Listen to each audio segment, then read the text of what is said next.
শিব ভক্তরা বলে যে ভগবান শিব নাকি নেশা করতেন, গাঁজা খেতেন, তাই তারাও নেশা করছেন, গাঁজা খাচ্ছেন এবং ভগবান শিবের পূজায় তারা গাঁজা দিচ্ছেন।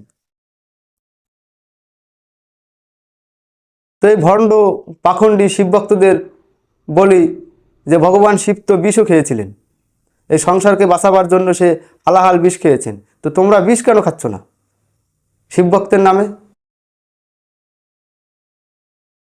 আর কোন গ্রন্থে লেখা আছে যে ভগবান শিব নেশা করতেন, গাঁজা খেতেন? কোনো গ্রন্থে লেখা নেই। হ্যাঁ, মানুষের দ্বারা যে লেখা হয়েছে যে বইগুলো, তার ভিতরে পাওয়া যায় যে ভগবান শিব নেশা করতেন, গাঁজা খেতেন, কিন্তু সনাতন ধর্মগ্রন্থে কোথাও লেখা নেই যে ভগবান শিব নেশা করতেন বা গাঁজা খেতেন। ভগবান শিবকে, শিব ও হাম, শিব এক সত্য, সেই সত্যকে জানো। এই ভণ্ডামি, এই পাখণ্ডী, এই কুসংস্কার ছাড়ো। শিব ভক্তের নামে এই নেশা করা, গাঁজা খাওয়া বন্ধ করো। নিজের খুশির জন্য, আনন্দ ফুর্তির জন্য তোমরা নেশা করছো, আর দোষ দিচ্ছ ভগবান শিবের, যে ভগবান শিব নেশা করতেন তাই আমরাও করছি। তোমার আনন্দ ফুর্তির জন্য তুমি খাচ্ছ, খাও। আমি কাউকে খেতে বলছি না যে তোমরা নেশা করো, মদ খাও, গাঁজা খাও।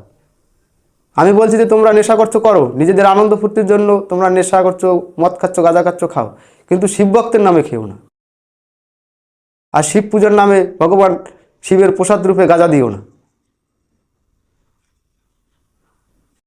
তোমাদের এই ভণ্ডামি, পাখণ্ডী, কুসংস্কারের জন্য ভগবান শিবের চরিত্রকে তোমরা খারাপ করছো, তার নাম খারাপ করছো। তোমরা সনাতন ধর্মকে সবার মাঝে এক প্রশ্নচিহ্ন তুলে দিয়েছো। ভগবান সে কি করে নেশা করতে পারে? তারাও জানে না যে আসলে বাস্তবে কি ভগবান শিব নেশা করেছিলেন। ভগবান শিবের তো কোনো কাজ নাই, সে নেশা করবে, গাঁজা খাবে।